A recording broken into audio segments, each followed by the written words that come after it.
My name is Stephanie Mitchell, and at 32, I've learned that success is sometimes best kept quiet at family gatherings.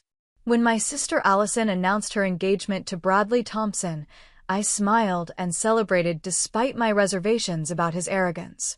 If only I had known how he truly saw me as just the help. But life has a way of serving justice when you least expect it, especially at a dinner that would change everything. Before I share what happened that night, where are you watching from? Hit that like and subscribe button if you've ever been underestimated. I promise this story of sweet revenge will be worth it. Growing up, Allison and I shared more than just our parents and our home. We shared a complicated sisterly bond that was equal parts love and rivalry. Despite being only 2 years apart, we might as well have been from different planets. I was the studious one with my nose always buried in a book, while Allison was the social butterfly who could charm anyone within minutes of meeting them. Our modest middle-class upbringing in suburban Boston meant we shared a bedroom until I left for college. Those close quarters created an intimacy between us, but also highlighted our differences.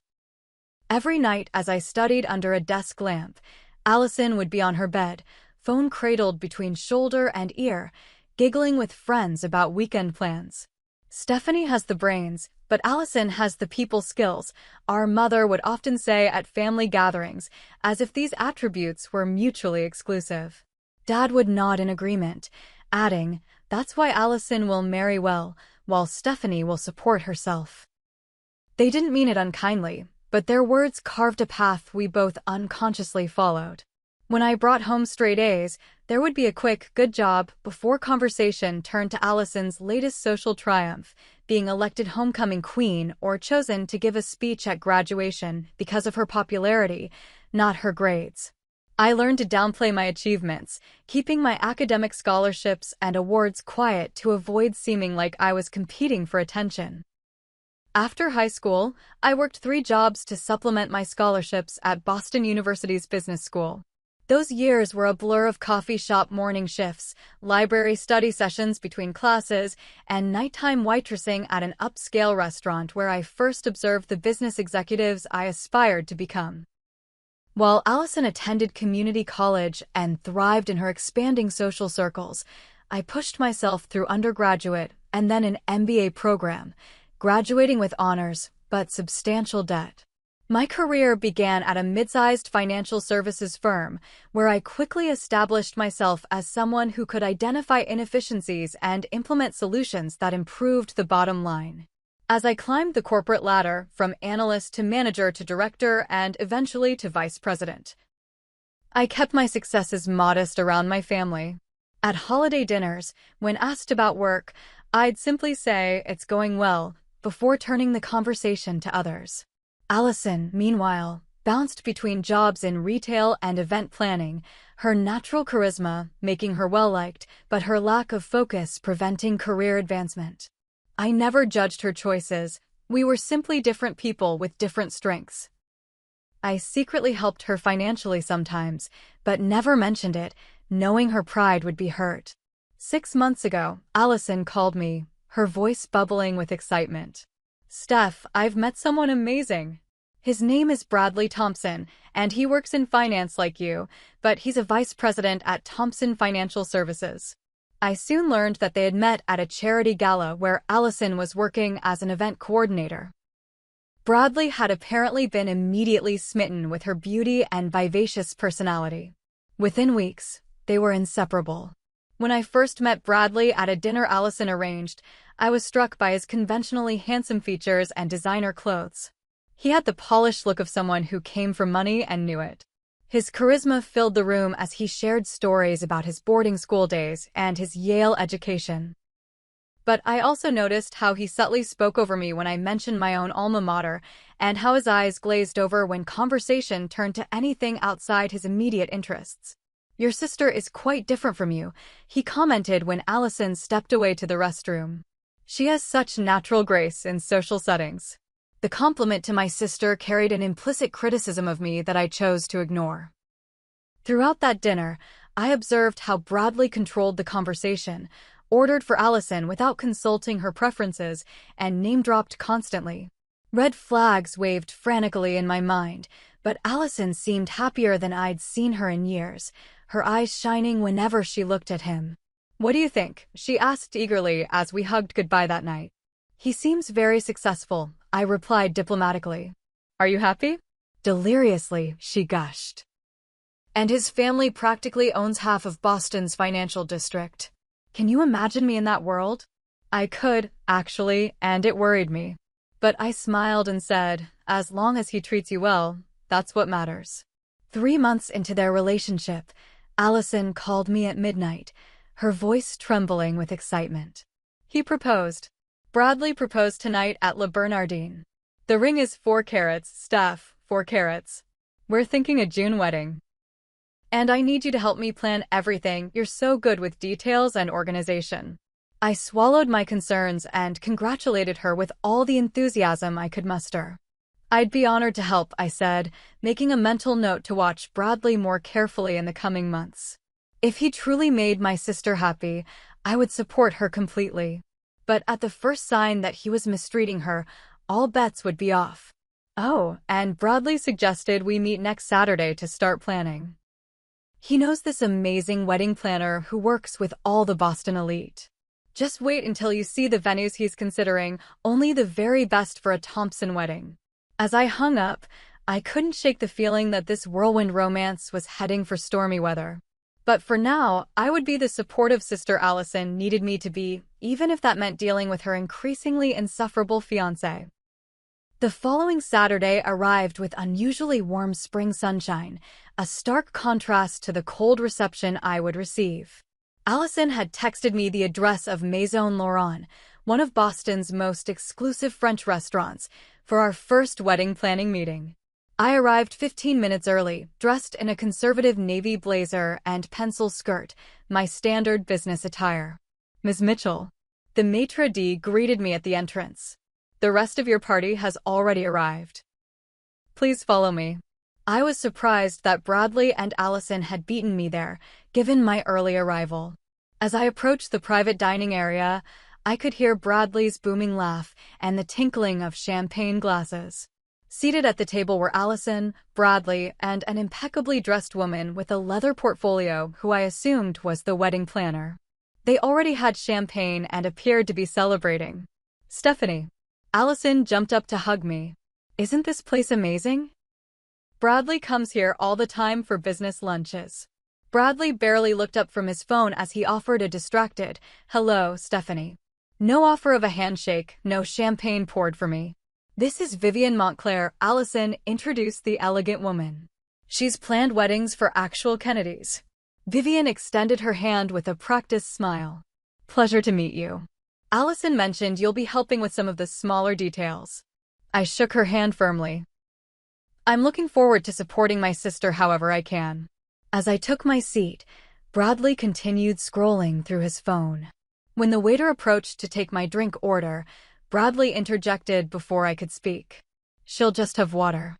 We need to keep someone clear-headed for taking notes," he said with a smirk that didn't reach his eyes. Allison laughed nervously. "Oh, Steph doesn't mind. She's always the responsible one." I smiled tightly, but said nothing, not wanting to create tension at our first meeting. Vivian opened her portfolio. Now, as I was saying before Stephanie arrived, the Fairmont Copley Plaza has an opening for the second Saturday in June.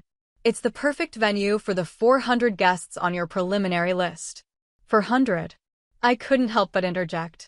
"Allison, I thought you always wanted a more intimate wedding." Bradley finally put his phone down. "The Thompsons have social obligations. My father's business associates alone account for 100 invitations. Plus, Bradley's mother says anything less would look like we're cutting corners," Allison added, though I noticed she wouldn't meet my eyes. For the next hour, I watched as Bradley dominated every decision, from the 7-course menu to the selection of Calacatta marble for the custom dance floor. Each time I offered a suggestion, he would either talk over me or dismiss the idea outright. When I mentioned that Allison had always loved peonies for flowers, Bradley scoffed. "Peonies? No. Vivian, we discussed orchids imported from Thailand. The budget is unlimited, as I mentioned." Vivian nodded. making a note without acknowledging my input. As the meeting progressed, I tried to catch Allison's eye, but she seemed entranced by the extravagant plans unfolding. This wasn't the wedding she had described to me over late-night ice cream sessions in our youth. She had always wanted something meaningful and personal, not this exercise in excess and showing off. The breaking point came when the discussion turned to the bridal party. Allison mentioned you'll be the maid of honor, Vivian said to me. We'll need your measurements for the custom Vera Wang. Before I could respond, Bradley interrupted again. Actually, we've been discussing that. My cousin Fiona really should have that honor given the family connections. But Stephanie, we'd love your help coordinating things. Like keeping track of RSVPs, arranging transportation for out-of-town guests, that sort of thing. Allison looked startled. Bradley, we never discussed, darling, we talked about the importance of making the right social connections for our future, he said, patting her hand condescendingly. Stephanie understands. She's happy to be the help, aren't you, Stephanie? The table fell silent. Even Vivian looked uncomfortable. The help? I repeated, my voice dangerously calm. Bradley waved his hand dismissively. You know what I mean. You're so good with organization and details. Fiona couldn't manage a grocery list, but she's a Thompson. It's just how these things work. I looked at Allison, waiting for her to defend me, to remind Bradley that I was her only sister. Brad's just stressed from work, she finally said weakly. But maybe it would be easier if you handled the behind-the-scenes stuff, Steph. You're so good at that. I felt as though I'd been slapped. Taking a deep breath, I placed my napkin on the table and stood up. I think I've heard enough for today. Allison, call me when you want to talk, just us sisters. As I walked away, I heard Bradley mutter, so sensitive. This is why people from your background struggle in higher circles, Allison. They don't understand how things work. That evening, Allison called me repeatedly, but I let the calls go to voicemail. I needed time to process what had happened and decide how to support my sister without enabling Bradley's disrespect. The following Monday, I was returning from a business lunch when my assistant informed me that the CEO of Meridian Enterprises had called personally and requested I contact him immediately. Meridian was one of the largest financial services companies on the East Coast and a major competitor to Thompson Financial, where Bradley worked. I had met their board chairman, Jonathan Reynolds, at an industry conference where I had presented on innovative risk management strategies. Curious and slightly concerned, I returned the call immediately. Stephanie, thank you for getting back to me so quickly. Jonathan's warm voice came through the line. I'll get straight to the point. Our CEO is retiring, and after seeing your work and hearing your presentation at the conference, the board unanimously agrees that you're exactly who we need to take Meridian into the future. We'd like to offer you the position. I nearly dropped the phone. CEO of Meridian Enterprises? It was the opportunity of a lifetime, one I had worked toward my entire career, but hadn't expected for at least another decade. As Jonathan outlined the generous compensation package and the board's strategic vision, one detail caught my attention. They wanted to keep the announcement confidential until their annual investor meeting, which was 6 weeks away. After hanging up, I sat in stunned silence. Not only had I just been offered a dream position, but it was at the very company that competed directly with Bradley's firm. The same Bradley who had just dismissed me as the help. The universe, it seemed, had a sense of irony after all. The morning after Jonathan's call, I found myself in Meridian's sleek headquarters, signing a confidentiality agreement before meeting with the board of directors. The top-floor conference room offered panoramic views of Boston Harbor, but I was too focused on the 12 people seated around the table to appreciate the scenery. Ms. Mitchell, your reputation precedes you, said Eleanor Banks, the silver-haired chairwoman of the board. Your work implementing blockchain technology at your current firm increased their security capabilities while reducing costs by 22%. Impressive. Not to mention the award-winning risk assessment protocol you developed during the financial crisis, added another board member. It's now being taught at Harvard Business School. I thanked them but stayed humble. I've been fortunate to work with excellent teams. And that's precisely why we want you, Jonathan said. Your technical knowledge is exceptional, but your leadership style, collaborative yet decisive, is what Meridian needs now. The meeting progressed with discussions about my vision for the company. They listened intently as I outlined potential strategies for expanding Meridian's digital offerings while maintaining their traditional strengths in wealth management. We've been losing ground to more aggressive firms like Thompson Financial, Jonathan admitted. They've been poaching our clients with promises of higher returns, but their risk management is questionable at best. I kept my face neutral at the mention of Bradley's company, though internally I noted the irony. I believe we can compete effectively without compromising our integrity, I replied. Sustainable growth beats flashy short-term gains every time. By meeting's end, I had officially accepted the position. The contract included a substantial base salary, performance bonuses, stock options, and a corner office with that same magnificent harbor view. The board requested my discretion until the official announcement at their investor meeting in 6 weeks. We want to make a splash, Jonathan explained. And giving our competitors time to react before we unveil our new strategy isn't prudent. I agreed completely, signed the contract, and scheduled a series of confidential preparation meetings to ease my transition. As I left Meridian's building, I felt a mixture of exhilaration and apprehension. This was my moment, the culmination of years of hard work and sacrifice. Yet I couldn't share it with anyone, not even Allison. Speaking of my sister, she had left a dozen messages, each increasingly apologetic about Bradley's behavior. I finally called her back that evening. "Steph, I'm so sorry about Saturday," she gushed immediately. "Bradley didn't mean it the way it sounded." "How exactly should I have interpreted being called the help, Allison?" I asked quietly. "He's just under tremendous pressure at work. Thompson Financial is bidding for this huge client, and he's leading the team. He's barely sleeping." The justifications were exactly what I expected. I sighed, deciding to keep the peace for now. "I understand stress, Ollie. But that doesn't excuse disrespect."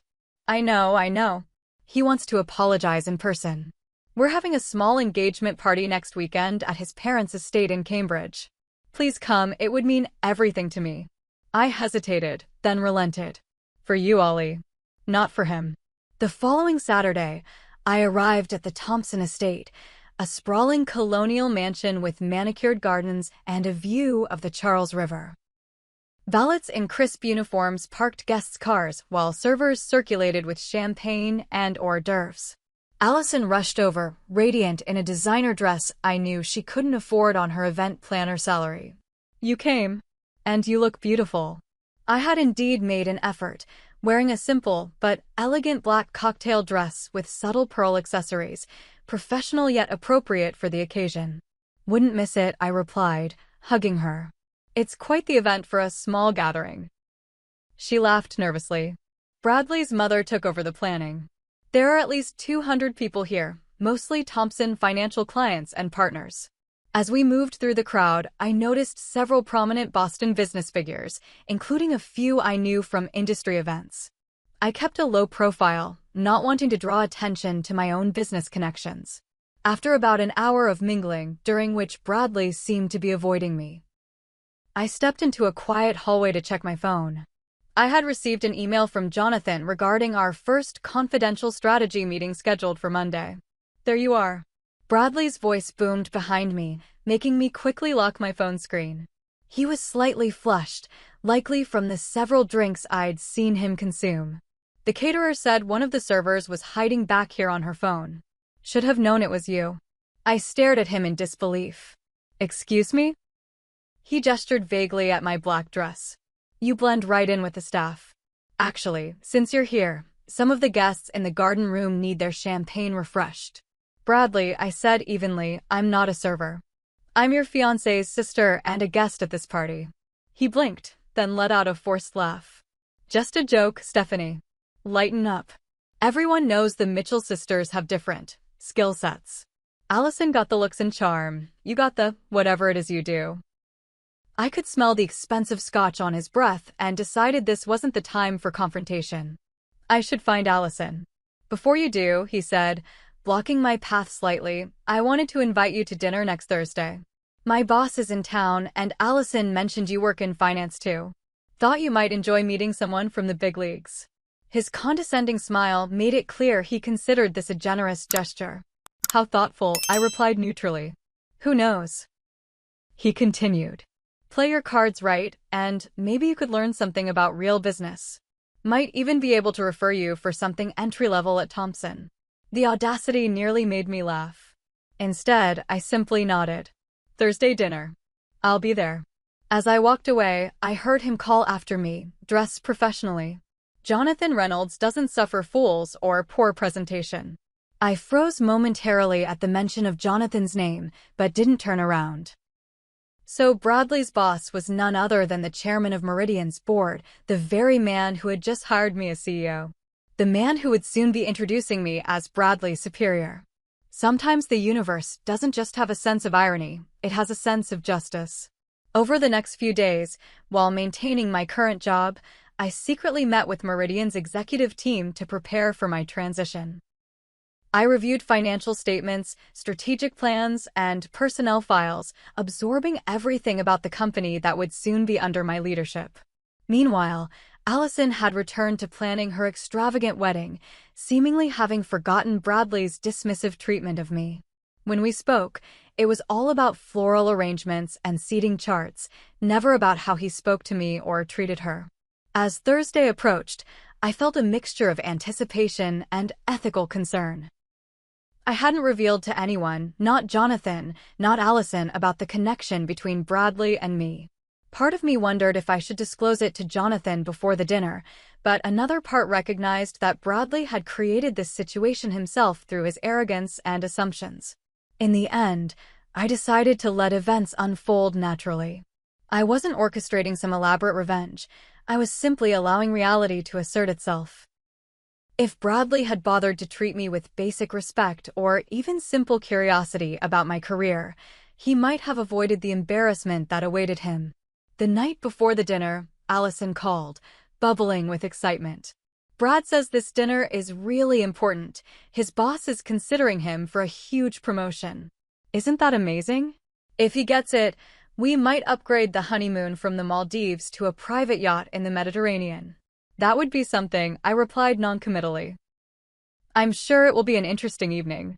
Thank you for doing this, Steph. I know you and Brad got off on the wrong foot, but this means a lot to him. He specifically requested you come. I smiled to myself. I wouldn't miss it for the world.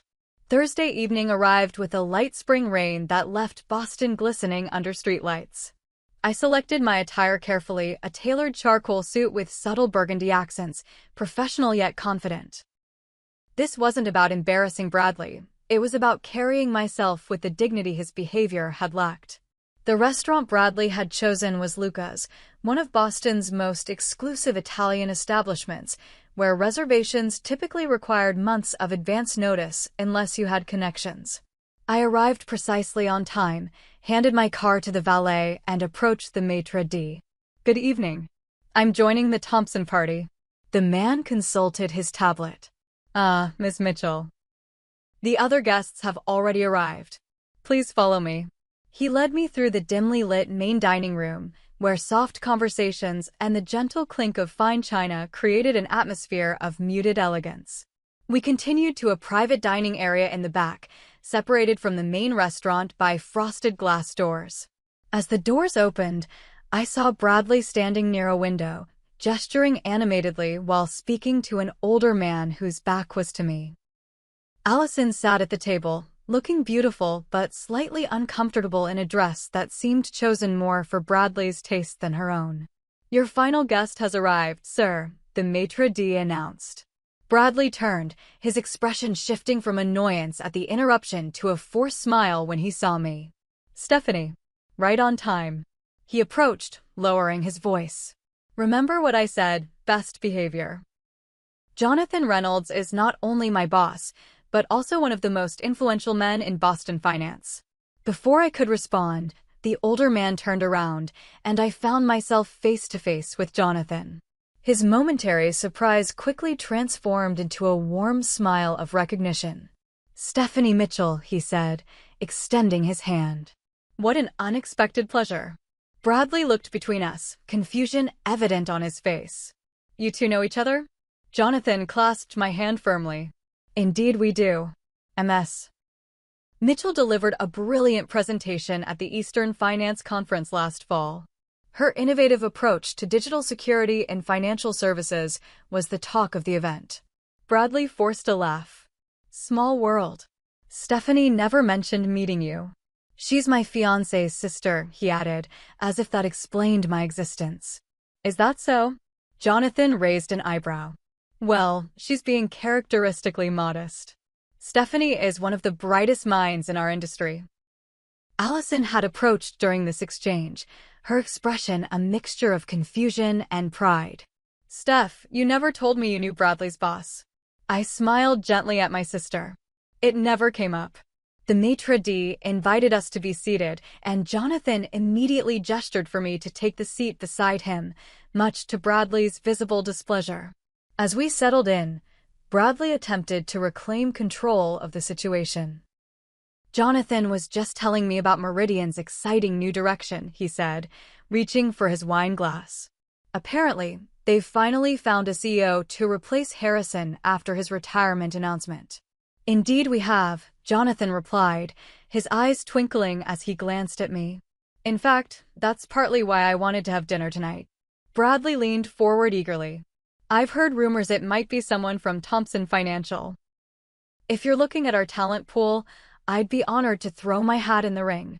Jonathan chuckled. I'm afraid the position has already been filled. We conducted an extensive search and found exactly the right person to lead Meridian into its next chapter. Anyone I might know? Bradley asked, clearly hoping for information he could leverage. Jonathan paused as the server arrived with appetizers. After they departed, he turned to address the table at large. I wasn't planning to make this announcement until our investor meeting next week, but since we're among friends. He raised his glass. I'd like to toast Meridian's new Chief Executive Officer, Stephanie Mitchell, who will be taking the helm effective the 1st of next month. The silence that followed was absolute. Bradley's face drained of color, his wine glass frozen halfway to his lips. Allison's eyes widened to an almost comical degree as she looked at me in shock. I don't understand, Bradley finally managed, his voice strained. It's quite simple, Jonathan replied. After observing Stephanie's remarkable work over the past few years, our board unanimously agreed she has exactly the vision and leadership qualities Meridian needs.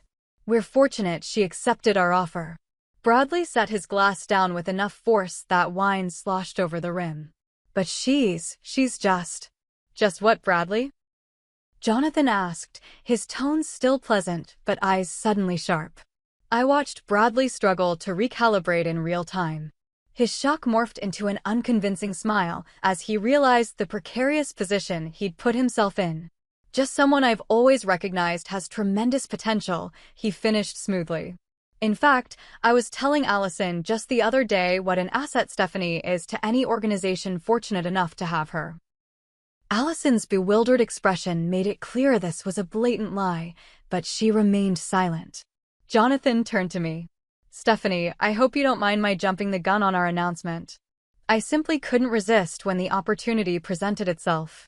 Not at all, I replied calmly, though I had hoped to tell my sister privately first. I reached over to squeeze Allison's hand. Her fingers were cold, but she returned the pressure. This is, wow, Steph, she whispered. CEO of Meridian?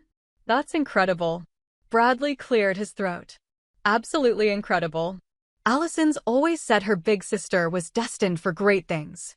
The remainder of the dinner proceeded with excruciating politeness. Bradley attempted to salvage his dignity by claiming insider knowledge of my capabilities, while Jonathan deliberately steered the conversation toward Meridian's future plans that would directly compete with Thompson Financial's strategies. As dessert was served, Bradley excused himself to use the restroom.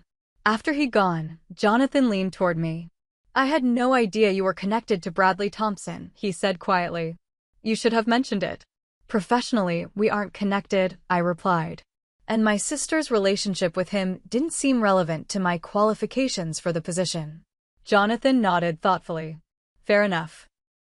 Though it does create an interesting dynamic, given that Meridian and Thompson Financial are direct competitors. I assure you I understand the ethical boundaries, I said firmly. My personal relationships won't affect my professional judgment.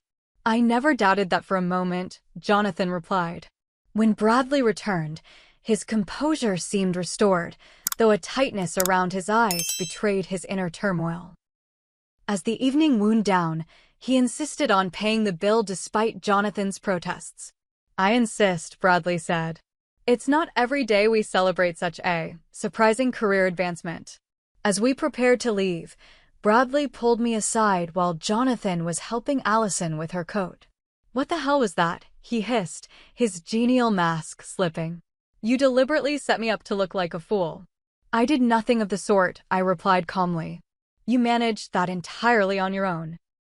You could have warned me you knew Jonathan. Do you have any idea how this makes me look? I told him you were the help, for God's sake.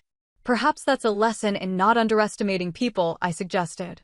Especially women you consider beneath your notice. His face flushed with anger. This isn't over, Stephanie.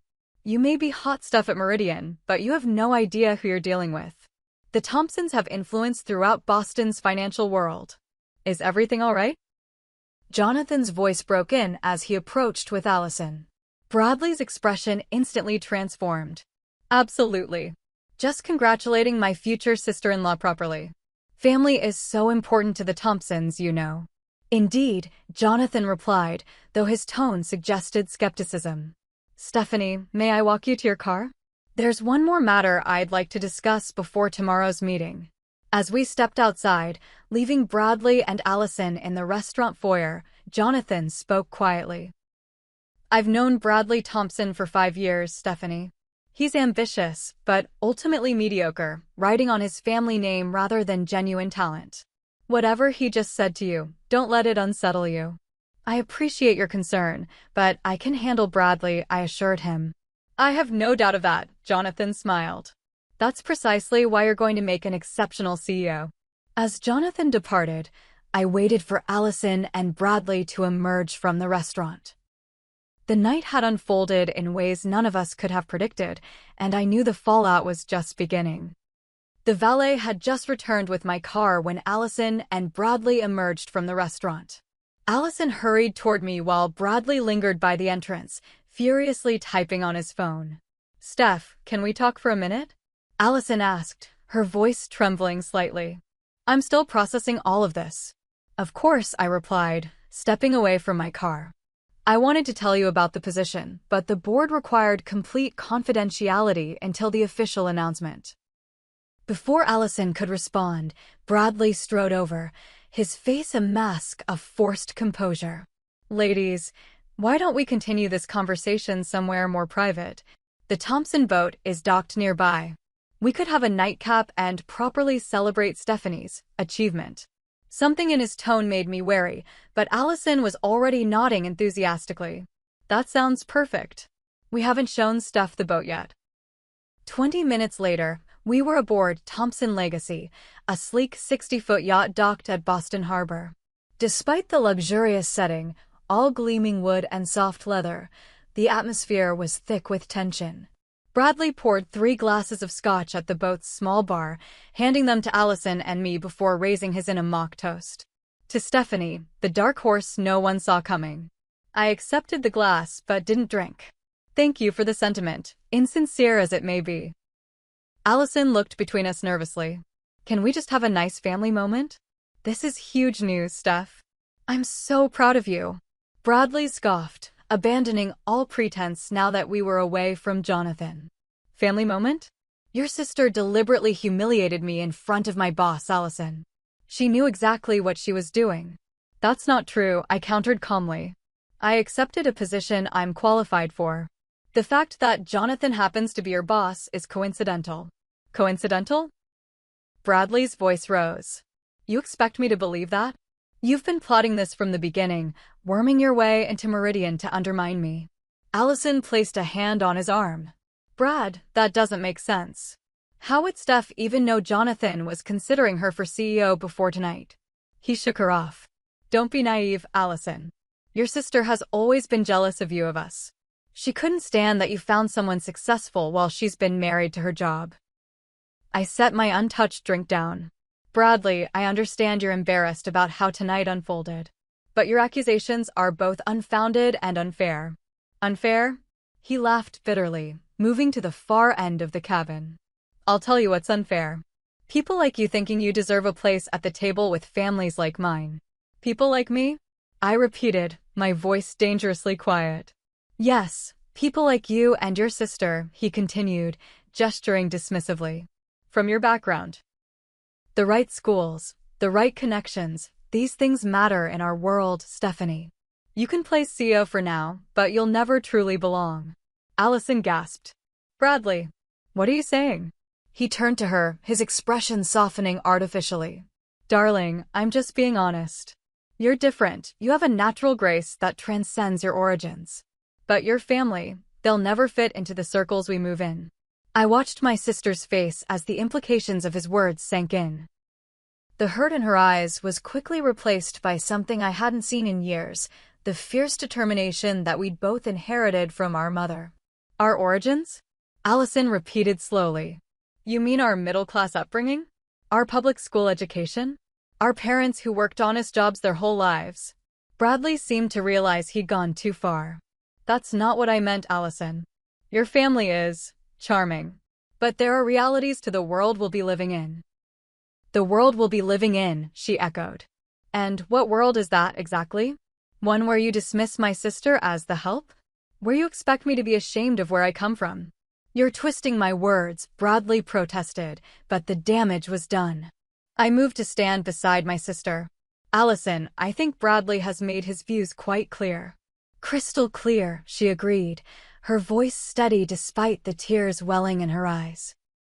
She twisted the enormous engagement ring off her finger and placed it on the polished bar. I believe this belongs to you. Bradley stared at the ring in disbelief.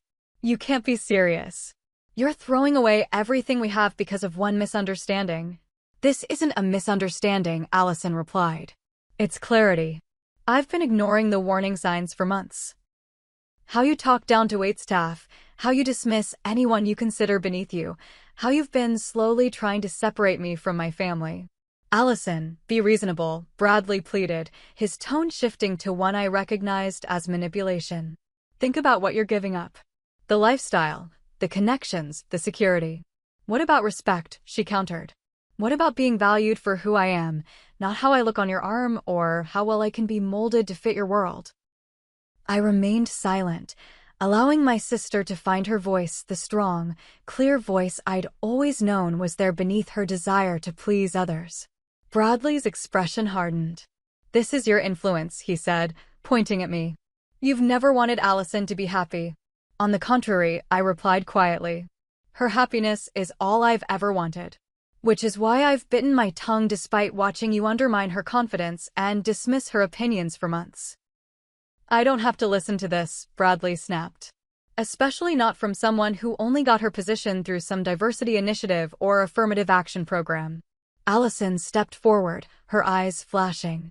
Enough. My sister earned everything she has through hard work and brilliance.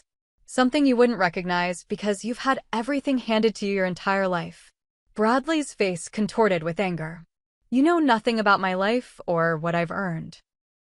I know that in the 6 months we've been together, you've never once asked about my dreams or valued my opinions, Allison said, her voice breaking slightly. I know that you see me as an accessory, not a partner. And I know I deserve better.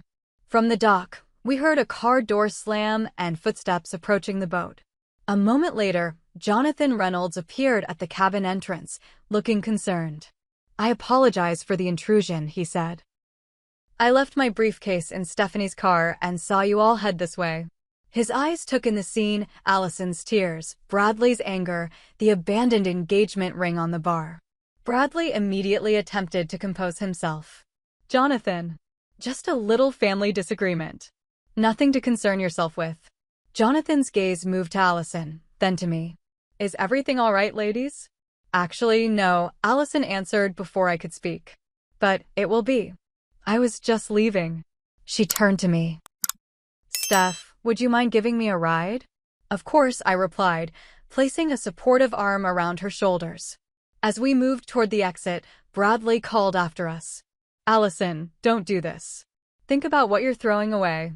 My sister paused, but didn't turn around. I'm not throwing anything away, Bradley. I'm choosing myself. Jonathan stepped aside to let us pass, then addressed Bradley in a tone that was professional yet cold. I think we should reschedule our strategy meeting tomorrow, Mr. Thompson. Take some time to reflect. As we walked down the dock toward the parking area, Allison finally let her tears fall freely. I held her close, feeling her body shake with suppressed sobs. I'm so sorry, Ollie, I whispered. I never wanted this to happen. She pulled back, wiping her eyes. Don't apologize. You didn't cause this, you just happened to be the catalyst that revealed who he really is. She attempted a watery smile. And anyway, one of us should have a happy ending tonight. CEO of Meridian Steph. I can't believe it. As we reached my car, I could see Jonathan speaking intensely to Bradley on the deck of the yacht. Whatever was being said, Bradley's face had lost all color. Come on, I said gently to Allison. Let's go home.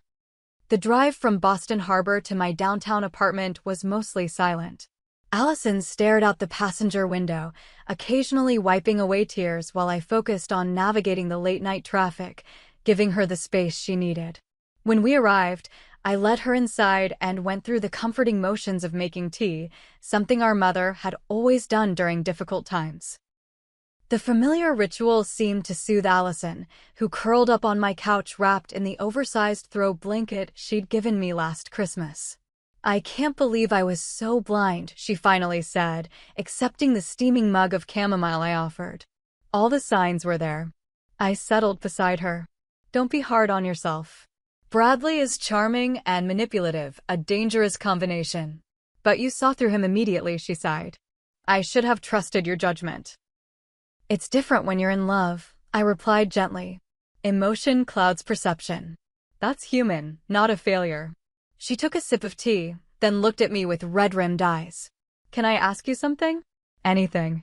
Did you really not know Jonathan Reynolds was Bradley's boss when you took the job? I shook my head. I knew Jonathan was chairman at Meridian, but I had no idea of his connection to Bradley until that dinner invitation. Boston's financial world is surprisingly small, but not that small. She nodded, accepting this. And the CEO position. Steph, that's incredible. Why didn't you ever tell me you were operating at that level? The question caught me off guard. What do you mean? I knew you were successful, but CEO of a major financial firm? That's big leagues. You always downplayed your career around the family. I considered her words carefully. I suppose I did. It just seemed easier that way. Easier than what? Easier than. I hesitated, then decided honesty was what we both needed. Easier than dealing with the comparisons. Mom and Dad always made such a fuss about your social achievements while treating my academic and professional ones as expected. After a while, it just became habit to minimize my successes. Allison's eyes widened. You thought I would be jealous? Steph, I've always been in awe of you. Your focus, your intelligence, your quiet confidence. Do you know how intimidating that was growing up as your little sister? Now it was my turn to be surprised. Intimidating? But you were always the golden child, beautiful, popular, effortlessly charming. Everything came so easily to you. She laughed, the sound halfway between amusement and disbelief. Nothing came easily except making friends. I struggled through school while watching you ace every test without seeming to try. I dated losers while you built this amazing career. Even my engagement to Bradley was partly because I thought finally I had achieved something impressive. Oh, Ollie. I reached for her hand. I had no idea you felt that way. I've spent years envying your natural social grace and ability to connect with people. Business skills can be learned, but what you have is innate. We sat in silence for a moment, each processing the other's perspective. We're a pair, aren't we? Allison finally said, both envying what the other has instead of recognizing our own strengths. A very Mitchell family trait, I agreed with a small smile. Dad's still bitter that Uncle Joe has a bigger boat, even though Dad's the one with the vacation home. That drew a genuine laugh from Allison. Remember how Mom redecorated the entire living room after Aunt Sarah updated her kitchen? Competitive to the core, those two. Our laughter faded into comfortable silence until Allison spoke again, her voice smaller. What am I going to do now, Steph? I quit my job to plan the wedding. I moved most of my things to Bradley's condo. I have to start all over. Not all over, I corrected her.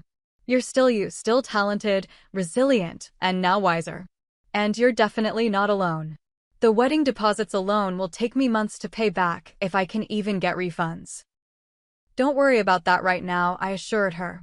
You can stay here as long as you need, and we'll sort everything else out together. She nodded gratefully, then hesitated.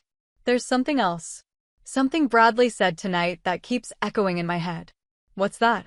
He accused you of being jealous of us. Is there any truth to that? Have you been lonely, Steph? The question pierced deeper than I expected. I've been focused on my career, not lonely, I replied automatically, then reconsidered. But yes, sometimes I wonder what I've sacrificed for professional success. Watching you fall in love, plan a future with someone, it did make me question my choices occasionally. But you don't regret them? I thought about the journey that had led me to this moment, the late nights, the sacrifices, the satisfaction of building something meaningful. No, I don't regret them. My path is different from yours, but it's still valid. And now as CEO, I'll have the chance to create the kind of workplace culture I've always believed in, one that values both excellence and humanity. Allison smiled genuinely for the first time that night. You're going to be amazing, Steph. I'm so proud of you. She yawned, the emotional exhaustion of the evening finally catching up to her. Time for sleep, I suggested, standing and collecting our mugs. Tomorrow's soon enough to figure out next steps. Tomorrow, she agreed, her eyes already drifting closed. And Steph? Thank you. Not just for tonight, but for always being there, even when I didn't realize I needed you. Over the following days, Allison moved her belongings from Bradley's condo while he was at work, leaving her key and a brief note. He sent dozens of texts and left multiple voicemails, cycling between apologies, accusations, and attempts to make her jealous. She didn't respond to any of them. Meanwhile, I began my transition to Meridian, wrapping up projects at my current firm while secretly meeting with Meridian's executive team to prepare for my new role. Jonathan kept me updated on the fallout at Thompson Financial. Bradley had been removed from several key accounts after clients expressed concerns about his judgment. Not directly because of your sister, of course, Jonathan explained during one of our meetings. But the incident prompted a closer look at some of his risk assessments, which weren't holding up to scrutiny. 2 weeks after the disastrous dinner, Allison received a lavish flower arrangement at my apartment. The card read simply, "I was wrong. Please call me." She placed the flowers on our elderly neighbor's doorstep with a kind note, then blocked Bradley's number on her phone. That same evening, as we shared takeout Chinese food at my dining table, Allison surprised me with an announcement. I've been thinking about what to do next, she said, expertly wielding her chopsticks. I don't want to go back to event planning for other people. What are you considering instead? I asked. I want to start my own business, she replied, a spark of excitement in her eyes. A boutique event management firm specializing in corporate functions and charity galas. I've made so many connections in that world, and I understand what works and what doesn't. I nodded encouragingly. You'd be excellent at that. Your natural people skills combined with your experience, it's perfect. I was hoping you might help me with the business plan, she added hesitantly. I know you're busy with the new position, but I'd be honored, I interrupted. That's what sisters are for. The following weekend, I helped Allison outline her business concept, drawing on my experience to help her develop financial projections and marketing strategies. For the first time in our adult lives, we were truly collaborating, each contributing our distinct strengths toward a common goal. As Meridian's official announcement of my appointment approached, I received an unexpected call from our parents. Stephanie, is it true? My father asked without preamble. Your mother heard from Aunt Linda, who heard from her neighbor who works at Meridian, that you're becoming their CEO. I smiled at the familiar family grapevine. Yes, Dad, it's true. The announcement goes public tomorrow. There was a pause then. Why didn't you tell us something this important? I was under a confidentiality agreement until the official announcement, I explained. And to be honest, I wasn't sure how to bring it up. Not sure how to tell your own parents that you've reached the pinnacle of your field. He sounded genuinely perplexed. It's just that my career achievements haven't always seemed to interest you and Mom as much as other things. Another pause, longer this time. Stephanie Mitchell, that is simply not true. We've always been proud of you. You have a funny way of showing it sometimes, I replied, trying to keep my tone light. Well, we're showing it now, my mother chimed in, apparently on an extension. We're hosting a celebration dinner this Sunday, and we won't take no for an answer. Allison's already agreed to come. I felt a warmth spread through me. Then I'll be there too. That Sunday dinner proved to be a turning point. My parents' home was decorated with congratulatory banners, and they'd invited our extended family to celebrate. For the first time, I found myself center stage at a family gathering, with my father proudly recounting my career achievements, many of which I was surprised he even knew about. I've kept every newspaper clipping and industry mention, he admitted when I questioned him. Just because I don't always understand the technical details doesn't mean I'm not paying attention. Later, as Allison and I helped clear the dishes, my mother pulled me aside. I owe you an apology, she said quietly. I think I've always focused more on Allison because she seemed to need the encouragement. You were always so capable, so self-sufficient. I never worried about you the way I worried about her. Mom, you don't have to. Yes, I do, she interrupted. Because in not worrying, I may have failed to celebrate you properly. That ends today. As we rejoined the family gathering, I noticed Allison deep in conversation with our cousin Mark, who ran a successful marketing agency. She caught my eye and gave me a thumbs up, another potential ally for her new business venture. In the 6 months that followed, life changed dramatically for both Mitchell sisters. I officially took the helm at Meridian Enterprises, implementing a strategic plan that emphasized sustainable growth and technological innovation. Under my leadership, the company's stock rose 15% in the first quarter, and we successfully acquired 2 smaller firms that strengthened our market position. Most satisfying of all was winning the Henderson account, a major client that Bradley had been pursuing for Thompson Financial. When Jonathan informed me that we were being considered alongside Thompson, I recused myself from the pitch process due to potential conflict of interest. Our team won anyway, on the strength of our superior risk management approach. Allison, meanwhile, launched Mitchell Events, starting small but quickly gaining clients through her extensive network and impeccable reputation. She specialized in charity galas and corporate functions that balanced elegance with social consciousness, events that made a statement while making a difference. To her surprise and mine, she discovered a talent for the business side of her venture. The same social intelligence that made her popular in school translated into an intuitive understanding of client needs and market trends. Within months, she had hired 2 assistants and was turning a modest profit.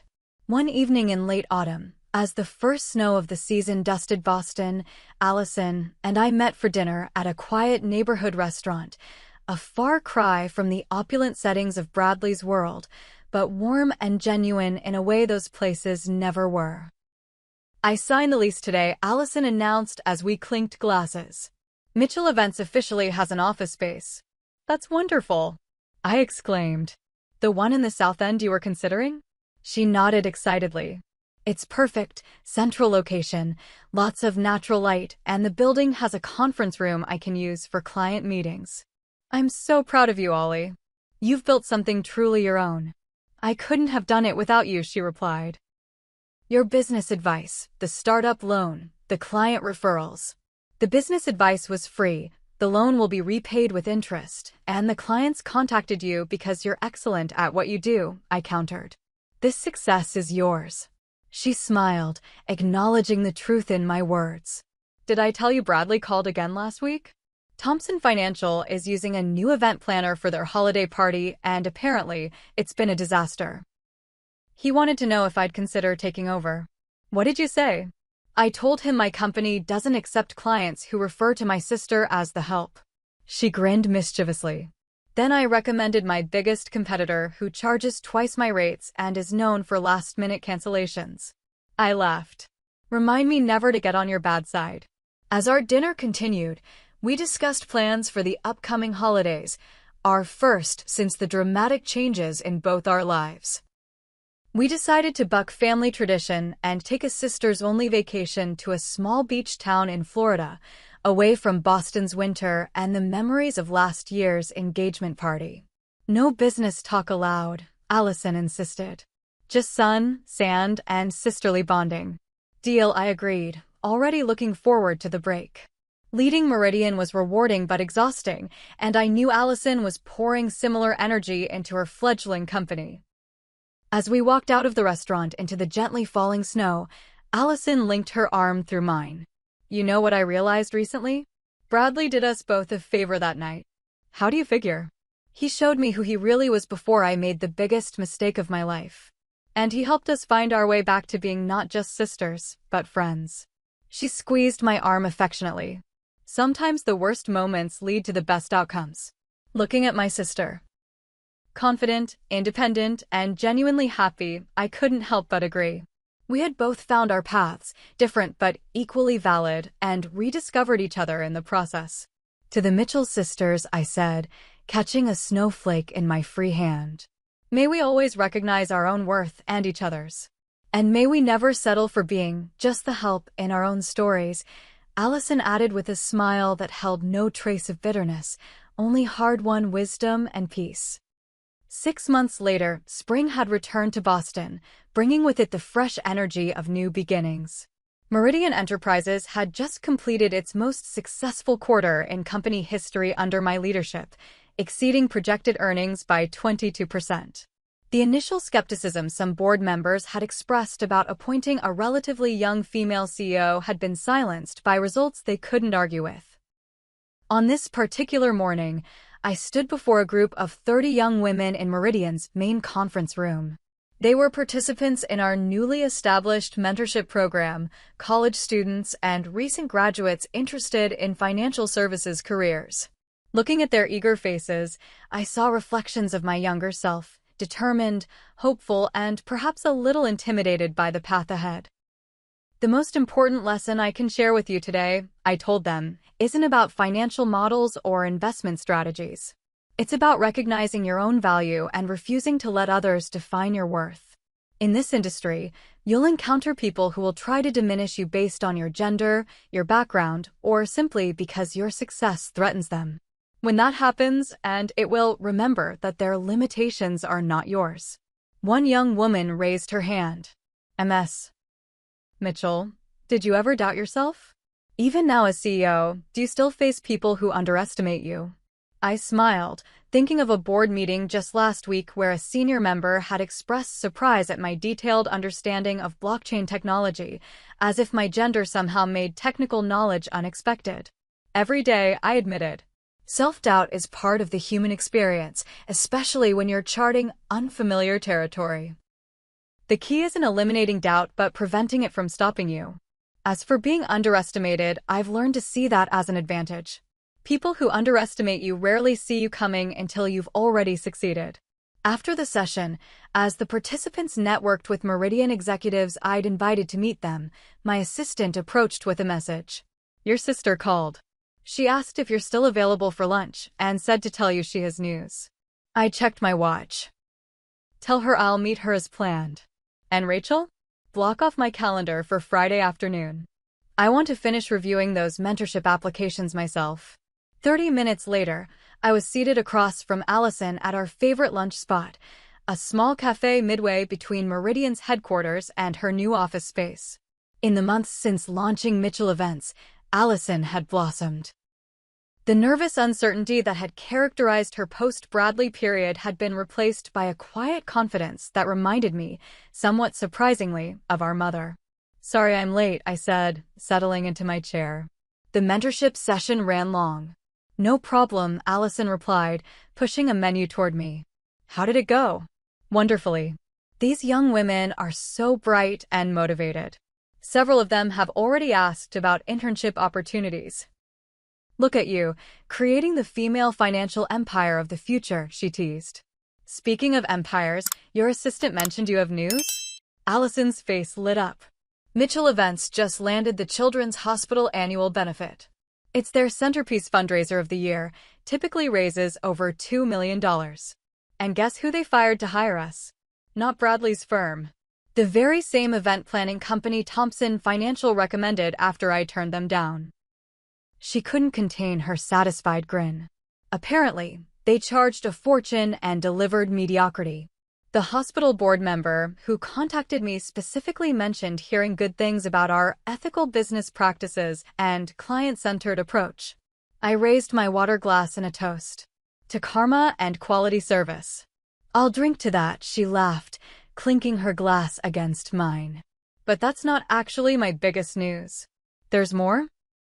Allison nodded, suddenly looking slightly nervous. I've been seeing someone. For about 2 months now. This was indeed news. Since ending her engagement, Allison had shown zero interest in dating, focusing entirely on building her business. Anyone I know? I asked carefully. Actually, yes. Mark Sullivan.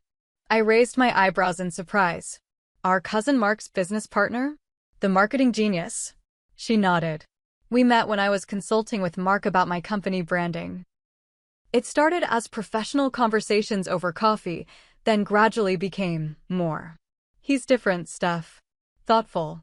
Genuinely interested in my opinions. And completely supportive of my business. He'd better be, or he'll have me to deal with, I said, only half joking. I haven't told Mom and Dad yet, she admitted.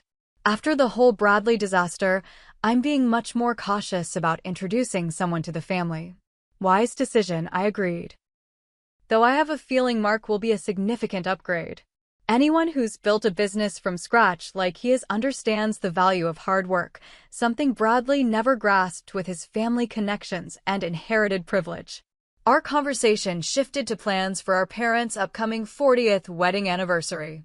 We decided to jointly host a celebration at my waterfront condo, combining Allison's event planning expertise with my spacious home. Mom's been dropping hints about grandchildren again, Allison mentioned as our food arrived. I think she's finally accepted neither of us is in a rush to the altar. Progress, I noted dryly. Though I suspect she'll transfer those expectations to you and Mark if things get serious. One step at a time, Allison replied. After Bradley, I'm in no hurry. The mention of Bradley prompted me to share some industry gossip I'd heard that morning. Apparently, Thompson Financial is struggling. They've lost several major clients in the past quarter, and there are rumors of internal discord. Jonathan mentioned that Bradley's position might be in jeopardy. Can't say I'm sorry to hear it, Allison admitted. Though I don't wish him personal hardship. Just appropriate consequences for his actions. That's more generous than he deserves, I said. But it speaks to your character. As our lunch continued, I marveled at how far we'd both come.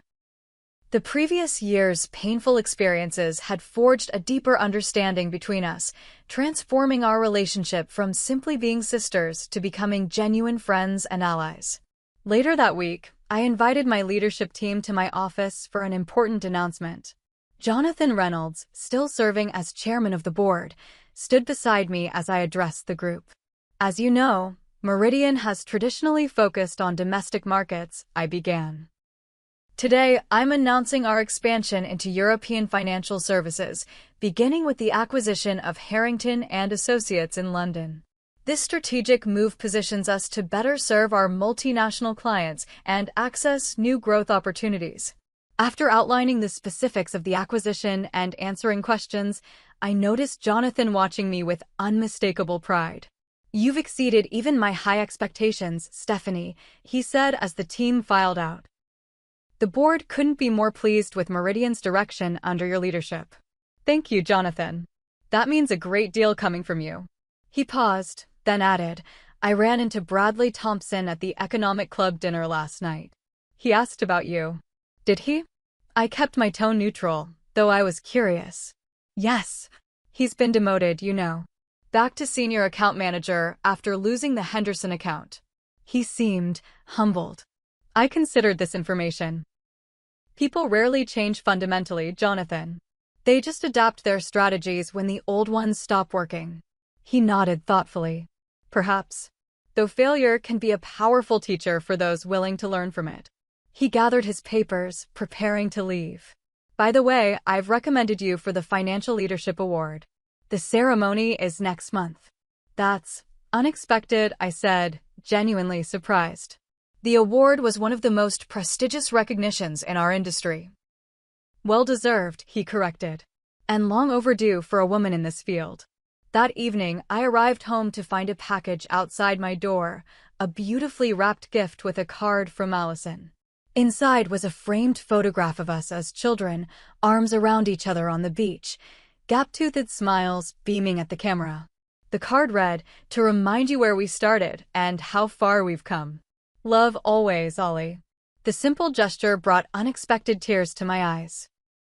For all my professional accomplishments, this renewed connection with my sister felt like the most significant achievement of the past year. The following Sunday, our family gathered at our parents' home for our traditional monthly dinner. As Allison had predicted, our mother was predictably charmed by Mark, who had accompanied her for the first time. Dad grilled him about his business model, while Mom plied him with second helpings of her famous pot roast. Both signs of parental approval in the Mitchell household. During a quiet moment on the porch swing after dinner, my mother joined me with 2 cups of coffee. "I'm proud of you, Stephanie," she said simply. "Not just for your career success, but for how you supported your sister through everything with Bradley. That's what family is about." I've learned a lot this year, I admitted. About success, about relationships, about what really matters. She nodded, sipping her coffee.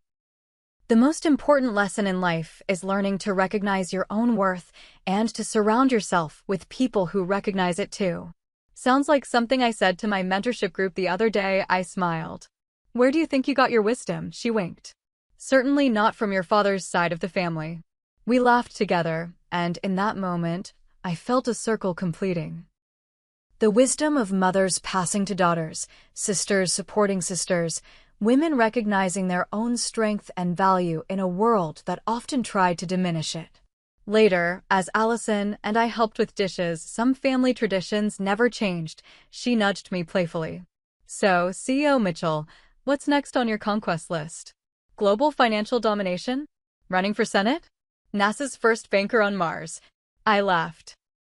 "Right now, I'm focusing on being present for what I have, not just planning for what's next." "That's something I've learned from you, actually." She looked surprised. "From me?" "Your ability to connect with people, to be fully present in relationships, that's a gift, Ollie. One I'm still learning to develop." She smiled, clearly touched. "Well, if we're exchanging compliments, I've learned persistence from you. The determination to keep going even when things get tough." "The Mitchell sisters' superpowers," I said. "Presence and persistence. Unstoppable combination," she agreed. As spring turned to summer, both our professional and personal lives continued to flourish. Meridian's European expansion proceeded smoothly, while Mitchell Events hired 2 more staff members to handle increasing demand. Allison's relationship with Mark deepened, though they were taking things slowly, a pace that suited them both after her experience with Bradley. I channeled more of my energy into the mentorship program, working directly with several promising young women. Teaching them to navigate the often challenging landscape of financial services helped me appreciate how far I'd come and recognize the responsibility I now had to create change from within. In July, Allison and I finally took that sisters-only vacation we'd promised ourselves, spending a week at a quiet beach house in Florida. Away from Boston's financial district and event planning circuit, we reconnected as simply Stephanie and Allison, not CEO and entrepreneur, not the brainy sister and the social sister, just 2 women who shared history, blood, and a deeper understanding of each other than anyone else could claim. On our last evening, sitting on the beach watching the sunset paint the sky in brilliant oranges and pinks, Allison asked a question that caught me off guard. "Are you happy, Steph? Truly happy?" I considered the question carefully. "Yes," I answered finally. Not in the simplistic way I might have defined happiness before. It's more complex now: satisfaction in my work, meaningful connections with people I care about, the knowledge that I'm making a difference. It's not perfect, but it's authentic. That's what I thought, she nodded, looking satisfied. You seem more yourself now. Less guarded. And you? I asked. Are you happy? I am, she said with quiet certainty. I'm building something that matters to me on my terms. And I've stopped trying to be what others expect. That's freedom. We sat in comfortable silence as the sun slipped below the horizon, painting the message across the sky that some endings make way for even more beautiful beginnings. 6 months after Bradley had dismissively called me just the help, both Mitchell's sisters had discovered something profound.